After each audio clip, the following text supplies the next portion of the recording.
জামায়াত এনসিপির গণ আন্দোলনেই কি পতন ঘটবে বিএনপি সরকারের? নতুন সরকারের আমলে বিরোধী দল হিসেবে ১১ দলীয় জোটের প্রথম বিক্ষোভ সমাবেশে পর এমনটাই প্রশ্ন উঠছে এখন। আপনারা টিকে থাকতে পারবেন না। যদি তারা গণভোটের রায় না মানে তাহলে তাদের পরিণতি হবে আওয়ামী লীগের মতো। আওয়ামী লীগের আজকে রাজনীতি নাই। যদি গণভোটের রায় আপনি বাস্তবায়ন না করেন তাহলে বাংলাদেশে খুব দ্রুততম সময়ের মধ্যে, কবে সেটা আমরা জানি না, দিন তারিখ বলতে পারবো না, কিন্তু খুব অল্প সময়ের ব্যবধানে আরেকটা গণঅভ্যুত্থান সৃষ্টি হবে। সেটা কারা নেতৃত্ব দিবে আমরা জানি না, কিন্তু গণঅভ্যুত্থান হবে, এই ব্যাপারে কোনো সন্দেহ নাই। এবার আর রক্ত দিব না আমরা, এবার সেই শ্রীলঙ্কার মতো জাইঙ্গা খুলে নিব, হাসিনার মতো পালাবার টাইম দেব না। সুতরাং সাবধান হয়ে যান, জুলাই যোদ্ধারা এখনো বেঁচে আছে। তারেক রহমান নিজেই একটা ভুয়া, কারণ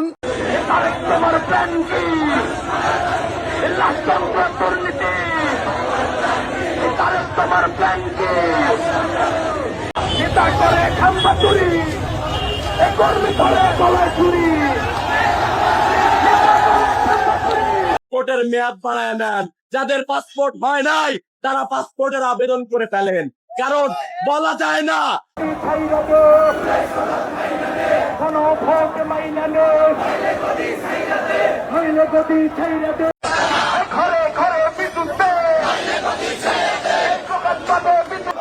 অবৈধ নির্বাচন। অ্যাকশন অ্যাকশন, জামাত শিবিরের অ্যাকশন। শ্রীলঙ্কা থেকে গণভোটে মানে না করো, স্বৈরাচারের দালাল করো, চলবে না, চলবে না। মুজিববাদের সংবিধান।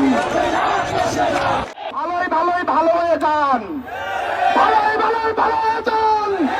আমরা যারা জুলাই গণঅভ্যুত্থানের নেতৃত্ব দিয়েছিলাম, আন্দোলনে অংশগ্রহণ করেছিলাম, তারা বাংলার জমিন থেকে হারিয়ে যায়নি। আমরা শাহাদাত বরণ করে নিজ্ঞাতি হয়ে এই ময়দানে দাঁড়িয়ে আছি। সুতরাং তোমাদের রাষ্ট্রপতির দেখা হবে না।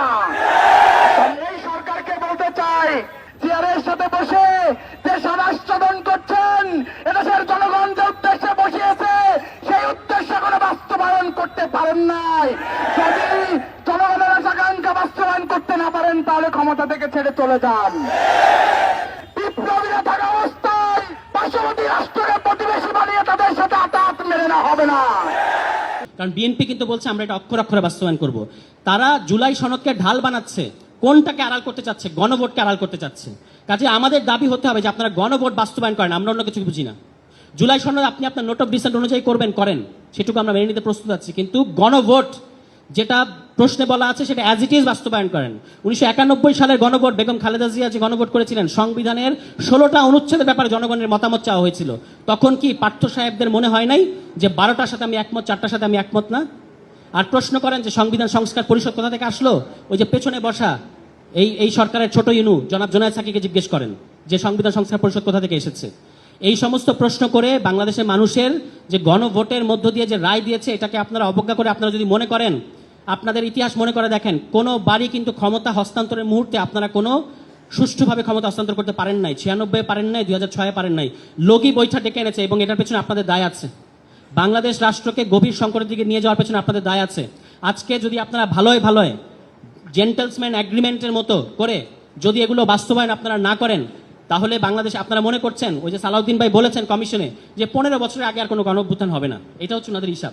ফলে উনি 15 বছর ধরে একই কাজ করবেন, এবং সেই কারণে কত ভয়াবহ কাজ তারা করেছেন। তিনি নিজে একজন গুমের শিকার। গুম অধ্যাদেশ বাতিল করে দিচ্ছে সরকার, সংসদে ওঠাবেন, এবং সেখানে বলা হয়েছে জাতীয় নিরাপত্তার কারণে আটক করা হলে সেটাকে গুম বলা যাবে না। উদ্দেশ্যটা বুঝে দেখেন, জাতীয় নিরাপত্তার দোহাই দিয়ে তারা শুধু আটক করবে তাই না, তারা যে আটক করেছে এই তথ্য গোপন করবে।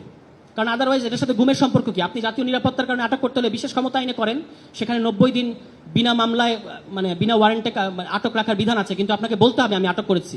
কিন্তু এখন তারা গুম করবে, সেটাকে জাতীয় নিরাপত্তার দোহাই দেবে এবং সেই তথ্যটা তারা গোপন করবে। এইটা তারা নির্লজ্জের মতো বলে যাচ্ছে। মানবাধিকার অধ্যাদেশ তারা বাতিল করে দিচ্ছে। এই সরকারের তারা বলে আমাদের 1200-র বেশি লোক গুম হয়েছে, সেরকম একটা সরকার। আমার খুব দুঃখ লাগে, আমাদের তুলি আপা মানবাধিকার ওই যে মায়ের ডাক করেছিলেন, আমরা তাকে সমর্থন দিয়েছি পুরো আওয়ামী লীগ পিরিয়ডে। আজকে শুধুমাত্র আপনি একটা আসন থেকে দাঁড়িয়েছেন বলে চুপচাপ রয়ে গেছেন, এটা খুব দুর্ভাগ্যজনক বাংলাদেশের জন্য। কথা বলতে পারছেন না, জোনায়েদ সাকি কথা বলতে পারছেন না। এই জায়গায় নিয়ে গেছে বাংলাদেশের বিএনপি সরকার। ফলে এই যে সংসদীয় স্বৈরতন্ত্র, আপনাদেরকে সিদ্ধান্ত নিতে হবে, আপনারা কি গণতান্ত্রিক পদ্ধতিতে সরকার পরিচালনা করবেন নাকি সংসদীয় স্বৈরতন্ত্রের দিকে নিয়ে যাবেন। যদি সংসদীয় স্বৈরতন্ত্রের দিকে যান, তাহলে ওই ফুয়াদ ব্যাক আলোচনায় বলেছে যে শেখ হাসিনার যে হেলিকপ্টারে ওঠার যে ছবি, এটা বাধাই করে রাখতে বলেছেন। আমিও আপনাদেরকে বললাম 5 তারিখের পরে শুধু শেখ হাসিনা না, 300 জন এমপি, সমস্ত মন্ত্রী, পুরো বিচার বিভাগ গা ঢাকা দিয়েছে। সেই দিকে আপনারা যায়েন না, আপনারা কিন্তু আওয়ামী লীগ হতে পারবেন না। আওয়ামী লীগের মতো এত শক্তিশালী আজকে যারা আপনাদেরকে ওই নানাভাবে পিঠ চাপড়াচ্ছে, এরা কেউ আপনাদের বন্ধু না। আমরা আপনাদের বন্ধু, কারণ আমরা আপনাদেরকে সাবধান করছি এখনই। আসসালামু আলাইকুম রাহমাতুল্লাহ, আশা করি সবাই ভালো আছেন। দেখছিলাম শিরোনাম, এখন দেখবো বিস্তারিত। দর্শক, ইতিমধ্যে আপনারা জানতে পেরেছেন আজকের আলোচনাটি কতটুকু গুরুত্বপূর্ণ, তাই ভিডিওটি না টেনে শেষ পর্যন্ত দেখতে থাকুন, জানতে পারবেন আসল রহস্য। আমার এই ভিডিওটি ভালো লাগলে অবশ্যই লাইক, কমেন্ট এবং সাবস্ক্রাইব করুন এবং সাথে থাকা বেল আইকনটি বাজিয়ে দিন, যাতে করে আপনি নিয়মিত আমাদের আপডেটগুলো দেখতে পারেন। দর্শক, আমি আর কথা বলবো না, চলুন শুরু করি বিস্তারিত। আওয়ামী লীগের অভাবনীয় পতনের ইতিহাস থেকে আমরা আসলে কি শিখেছিলাম? অনেকেই ধরে নিয়েছিলাম নতুন বাংলাদেশে অন্তত আগামী কয়েক দশক কোনো রাজনৈতিক দল নতুন করে স্বৈরাচার হয়ে ওঠার দুঃসাহস দেখাবে না। কিন্তু বর্তমান রাজনৈতিক দৃশ্যপট আমাদের ঠিক কী ইঙ্গিত দিচ্ছে? বেশি দিন হয়নি ত্রয়োদশ জাতীয় সংসদ নির্বাচন শেষ হয়েছে, জয়ী হয়ে সরকার গঠন করেছে বিএনপি। কিন্তু ক্ষমতার স্বাদ কি এতই তীব্র যে এত অল্প সময়ের মধ্যেই রাজপথ আবার উত্তপ্ত হয়ে উঠতে শুরু করলো? জামায়াতে ইসলামী, এনসিপি সহ 11 দলীয় জোট কেন হঠাৎ বিএনপির বিরুদ্ধে রাজপথে নেমে পড়ল? কেন তারা সরাসরি হুঁশিয়ারি দিচ্ছে যে গত সরকারের পতন হতে যদি 36 দিন লাগে, তবে এই নতুন সরকারের পতন হতে 36 ঘন্টাও সময় লাগবে না? তাহলে কি শেখ হাসিনার মতো একই ভুলের পথে হাঁটছে বিএনপি? আর সেই ভুলের মাসুল হিসেবে কি গণ আন্দোলনের মুখেই তাদের ক্ষমতা হারাতে হবে? খেয়াল করে দেখুন, নির্বাচনের আগে ও পরের পরিস্থিতির মধ্যে আসমান জমিন ফারাক তৈরি হয়েছে। জুলাই গণঅভ্যুত্থানের পর সব রাজনৈতিক দলের মধ্যে সাধারণ বোঝাপড়া তৈরি হয়েছিল। জুলাই সনদ বা জাতীয় ঐক্যমত্যের রূপরেখা দাঁড় করানো হয়েছিল, যার মূল উদ্দেশ্য ছিল দেশের সংবিধানে এমন কিছু কাঠামোগত পরিবর্তন আনা যাতে ভবিষ্যতে আর কোনো দল বা ব্যক্তি চাইলেও স্বৈরাচার হতে না পারে। নির্বাচনের আগ মুহূর্তে বিএনপিও এই সংস্কার প্রক্রিয়ার পক্ষে অবস্থান নিয়েছিল, যদিও তারা শুরু থেকে গড়িমসি করেছে। পরে অবশ্য গণভোটের পক্ষেও তাদের ইতিবাচক সম্মতি ছিল। কিন্তু সমস্যাটা শুরু হলো নির্বাচনের পর। জয় পাওয়ার পর বিএনপির সুর হঠাৎ করেই বদলাতে শুরু করে। তারা সংসদে শপথ নিল ঠিকই, কিন্তু সংবিধান সংস্কারের সেই আগের প্রতিশ্রুতিগুলো এড়িয়ে যেতে শুরু করলো। রাষ্ট্র সংস্কার আন্দোলনের নেতারা যেমনটা বলছেন, বিএনপি আসলে সংস্কারের দিকে এখন পিঠ দেখিয়ে হাঁটছে। নিজেদের দেওয়া আগের প্রতিশ্রুতি আর বর্তমান কাজের মধ্যে কোনো মিল পাওয়া যাচ্ছে না। কিন্তু বিএনপি সংসদে বসে ঠিক কী এমন কাজ করেছে যার জন্য জামায়াত থেকে শুরু করে অন্যান্য রাজনৈতিক মিত্ররা এতটা ক্ষুব্ধ হয়ে উঠেছে?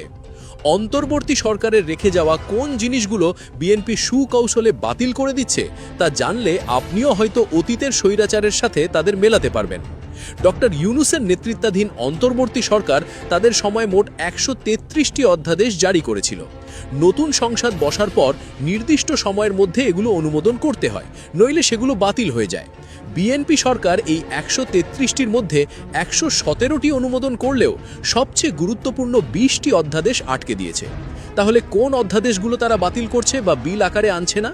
শুনলে অবাক হবেন, এর মধ্যে রয়েছে সুপ্রিম কোর্টের বিচারক নিয়োগ সংক্রান্ত অধ্যাদেশ, সুপ্রিম কোর্টের জন্য আলাদা সচিবালয় তৈরির অধ্যাদেশ, জাতীয় মানবাধিকার কমিশন, গুম প্রতিরোধ এবং দুর্নীতি দমন কমিশন বা দুদক সংক্রান্ত অধ্যাদেশ।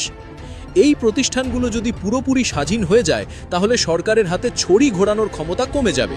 বিচারক নিয়োগে সরকারের প্রভাব না থাকলে বা দুদক স্বাধীনভাবে কাজ করলে ক্ষমতাসীন দলের অনেক অন্যায় আটকানো সম্ভব।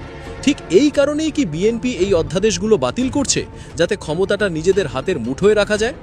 অন্য দলগুলোর নেতারাও ঠিক এই প্রশ্নটাই তুলছেন।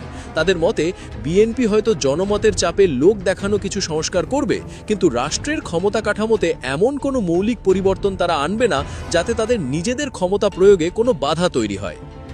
এই জায়গা থেকেই বিক্ষোভ মিছিল করেছে জামায়াতে ইসলামীর নেতৃত্বাধীন 11 দলীয় জোট। সেখানে নেতারা স্পষ্ট করেই বলেছেন, আজকে যারা সংসদে বসে বড় বড় কথা বলছেন তারা এই জুলাই বিপ্লবের কারণেই সেখানে যেতে পেরেছেন। এই নতুন জীবন পাওয়াটাকে অস্বীকার করলে জনগণ ছেড়ে কথা বলবে না। তাদের অভিযোগ, বিএনপি সুকৌশলে সংসদে শপথ নিল ঠিকই, কিন্তু সংবিধান সংস্কারের বিষয়টা এড়িয়ে যাচ্ছে। এখন তারা পরিপূর্ণ সংস্কার না করে শুধু কিছু কাটা ছেঁড়া বা সংশোধনী এনে ক্ষমতা কুক্ষিগত করতে চাইছে। নেতারা সাফ জানিয়ে দিয়েছেন, যদি ফ্যাসিবাদ আবার কায়েম করার চেষ্টা হয় তবে আন্দোলন মোটেও থামবে না। খেলাফত মজলিসের পক্ষ থেকেও এসেছে কড়া সমালোচনা। তারা বলছে, বিএনপির এখন সুবিধাবাদের রোগ হয়েছে। যে অধ্যাদেশগুলো সরকারের ক্ষমতা দীর্ঘস্থায়ী করবে সেগুলো বিএনপির খুব পছন্দ, আর যেগুলো জনগণের অধিকার নিশ্চিত করবে সেগুলো তাদের অপছন্দ। নির্বাচনের আগ মুহূর্তেও বিএনপি নাকি ভেতরে ভেতরে গণভোটের বিপক্ষে ছিল, কিন্তু প্রকাশ্যে জনমতের চাপে হ্যাঁ বলতে বাধ্য হয়েছে। নেতারা হুঁশিয়ারি দিয়ে বলেছেন, দেশের মানুষ মুনাফিকের রাজনীতি পছন্দ করে না। জনরায়কে পাশ কাটিয়ে চললে জনগণ রাজপথেই তাদের মোকাবিলা করবে। বিস্ফোরক আরেকটি মন্তব্য এসেছে জাতীয় নাগরিক পার্টির পক্ষ থেকে। তারা বলছেন, জনগণের ভোটে সরকার গঠন করাটা বিএনপির কাছে বৈধ, আর সেই একই জনগণের ভোটে অর্থাৎ গণভোটের মাধ্যমে সংস্কার করাটা তাদের কাছে অবৈধ। এমন দ্বিচারিতা তো দেশের মানুষ মেনে নেবে না।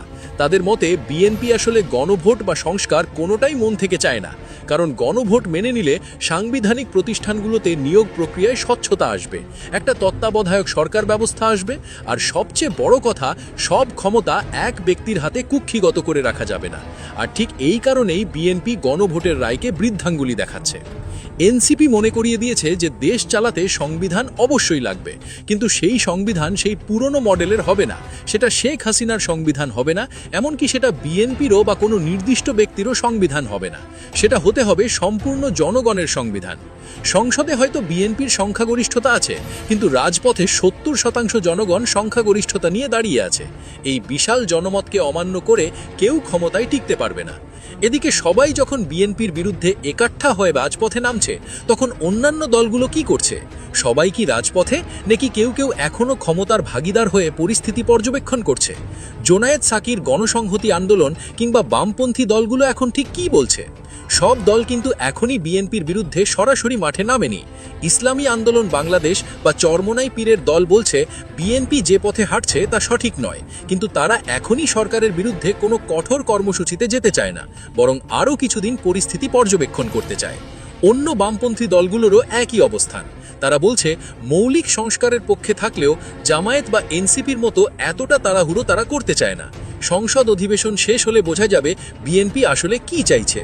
তবে তারা এই সতর্কবার্তাও দিয়ে রেখেছে যে গত 54 বছরের বিপদ থেকে উত্তরণের জন্য মৌলিক সংস্কার না করলে বিএনপিকে শেষ পর্যন্ত গণবিরোধী হিসেবেই চিহ্নিত হতে হবে। বিএনপি জোটের হয়ে নির্বাচনে অংশ নিয়ে দলটির শীর্ষ নেতা জোনায়েদ সাকি এখন মন্ত্রিসভায় জায়গা পেয়েছেন। স্বাভাবিকভাবেই তাদের সুর এখন কিছুটা নরম। তারা বেশ আশাবাদী যে জুলাই জাতীয় সনদে যেসব মৌলিক সংস্কারের ব্যাপারে ঐক্যমত হয়েছিল সেগুলো বিএনপি ঠিকই বাস্তবায়ন করবে। কিন্তু এসবের বিপরীতে বিএনপি নিজে কি বলছে? বিএনপি মহাসচিব মির্জা ফখরুল আলমগীর বেশ জোর গলায় দাবি করেছেন যে কিছু দল নাকি মানুষকে বিভ্রান্ত করার চেষ্টা করছে। যারা বলছে বিএনপি সংস্কার চায় না, তারা সত্য গোপন করছে। তিনি ঘোষণা করেছেন, বিএনপি শুধু সংস্কারই নয়, তারাই সংস্কার বাস্তবায়ন করেই থাকবে। কিন্তু প্রশ্ন হলো, মুখের কথার সাথে কাজের মিল পাওয়া যাবে তো? কারণ সংসদে যে কোনো আইন বা সংবিধান সংশোধনের ক্ষেত্রে বিরোধী দলের প্রস্তাব গ্রহণ করা হবে কিনা সেটা পুরোপুরি নির্ভর করছে ক্ষমতাসীন দলের মর্জির ওপর। 2/3 আসন থাকার কারণে সব চূড়ান্ত সিদ্ধান্ত নেওয়ার চাবিকাঠি এখন শুধুই বিএনপির পকেটে। এখন প্রশ্ন হলো, বিএনপি কি আসলে আওয়ামী লীগের মতো ভুল করছে? ক্ষমতা মানুষকে অন্ধ করে দেয়, এই কথাটা চিরন্তন সত্য। বিপুল সংখ্যাগরিষ্ঠতা পাওয়ার পর যে কোনো দলের মধ্যেই একছত্র আধিপত্য বিস্তারের লোভ তৈরি হয়। বিএনপিও হয়তো ভাবছে, সংসদে তো আমাদেরই লোক বেশি, আমরা যা পাশ করব সেটাই আইন। কিন্তু তারা যদি ভুলে যায় যে এই সংসদটা তৈরি হয়েছে জুলাইয়ের গণ অভ্যুত্থানের ওপর দাঁড়িয়ে, তাহলে সেটা হবে তাদের সবচেয়ে বড় ভুল। যে ছাত্র জনতা, সাধারণ মানুষ এবং রাজনৈতিক দলগুলো এক হয়ে হাসিনা সরকারকে টেনে নামাতে পেরেছে, তারা কিন্তু এখনও প্রস্তুত আছে। তাদের দাবি পরিষ্কার, ক্ষমতার বিকেন্দ্রীকরণ চাই, জবাবদিহিতা চাই এবং সত্যিকারের রাষ্ট্র কাঠামো চাই।